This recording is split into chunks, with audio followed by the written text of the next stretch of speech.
In the heart of a city that never slept, under the glow of neon signs and the shadow of towering skyscrapers, lived a little girl named Lily.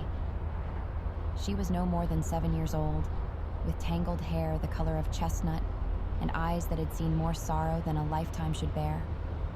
Her small frame was swallowed by an oversized, tattered coat, a gift from a stranger whose name she had long forgotten.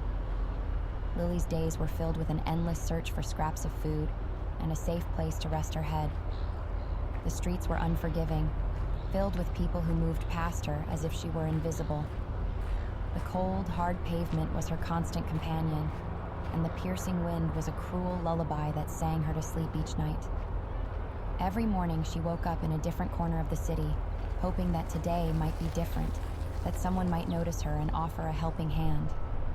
But each day blended into the next, a monotonous loop of hunger, fear, and isolation. The few kind souls who tried to help were scarce, and their gestures, though well-meaning, were fleeting and inadequate against the vastness of her need. One rainy evening, as the city was awash with the glow of streetlights reflecting off the slick pavement, Lily found herself huddled in an alleyway. The chill of the rain seeped through her coat, and she shivered uncontrollably. Her stomach growled with a hunger that had become a constant gnawing ache. She closed her eyes and tried to imagine a different life, a warm bed, a loving family, a place where she belonged. But the reality of her existence shattered those fragile dreams. The truth was that she had no one. Her parents had disappeared long ago, swallowed by the same unforgiving streets that now held her captive. As the night grew darker and the rain heavier, Lily's small body could no longer fight the cold. She curled up tighter, her breath coming in shallow, ragged gasps.